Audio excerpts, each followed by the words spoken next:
En tant que grimpeur, on est amené à côtoyer très souvent les forêts. À chaque fois qu'on va en falaise, on traverse ces espaces mais sans toujours y prêter beaucoup d'attention.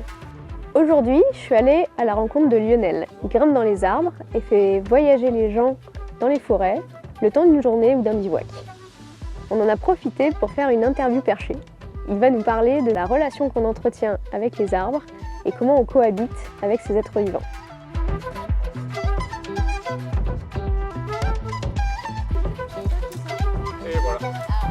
Après avoir travaillé dans le développement économique local, puis à la création d'un campus dédié à la transformation des plus grandes organisations françaises, il a finalement opté pour un militantisme sensible.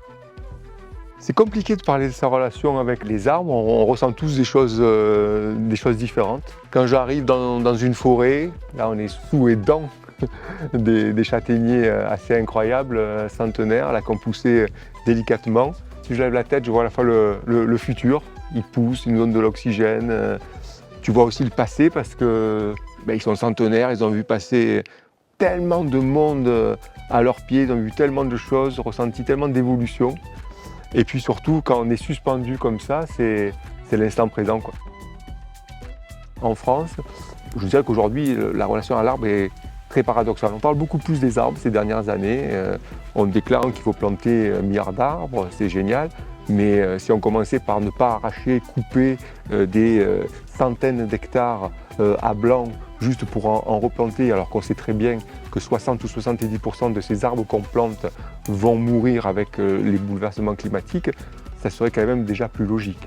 Si en parallèle, on ne dézinguait pas des centaines d'hectares de terres arables et d'arbres pour construire des autoroutes improbables, ça serait peut-être aussi plus logique. C'est paradoxal aussi quand on se dit passons à l'électrique pour nos voitures et que aussi bien les gens m'appellent en tant qu'arboriste grimpeur en me disant coupez-moi ces 4 arbres parce que vous ne pouvez pas savoir, de midi à 14h, j'ai une perte d'énergie, de production solaire, des panneaux qui sont sur ma toiture, incroyable. Mais vous allez couper l'arbre, mais en été, il vous fait de l'ombre et puis il y a la biodiversité. Ce n'est pas que la production électrique. Là, c'est juste un clin d'œil parce que parallèlement, c'est des milliers d'hectares qui sont en train d'être dédiés aux panneaux photovoltaïques. Et là, on coupe les arbres avec les lézards dessous et toute la biodiversité. Donc, je crois que c'est un monde paradoxal par rapport à l'arbre, avec beaucoup d'incohérences. Donc, si on retrouvait un peu de cohérence, de bon sens par rapport à toutes les connaissances scientifiques qu'il y a aujourd'hui sur l'arbre, notre société s'en porterait certainement encore mieux. Sur la planète ou dans les pays occidentalisés, on est à plus de 15 km en moyenne d'un espace naturel. Donc quand on ne voit pas les arbres, quand c'est uniquement via des écrans, on sent, on ne voit et on ressent rien. Donc c'est déjà amener les petits et les grands, et ensemble c'est pas mal, dans la nature. C'est leur faire éprouver des émotions. C'est bien beau d'en parler à l'école, c'est génial, il faut le faire, parler à l'intellect, mais si on arrive à parler aussi à nos sens et faire ressentir les choses, je pense que c'est encore plus fort. La science se pose la question d'arriver à différencier l'animal du végétal, les arbres, les plantes. Mais quand on réfléchit bien, en fait, ils se déplacent d'une certaine manière, comme nous.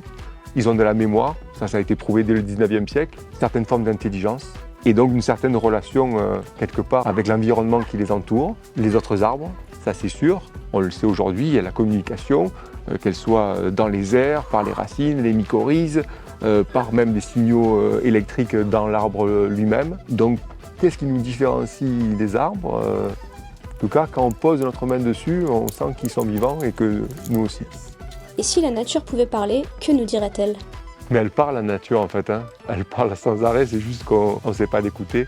Elle dirait, je pense tout simplement, ralentissez mesdames, ralentissez messieurs, prenez le temps et apprenez à m'écouter. Je vous parle depuis des siècles. Léonard de Vinci disait, allez dans la nature, c'est là qu'est notre futur.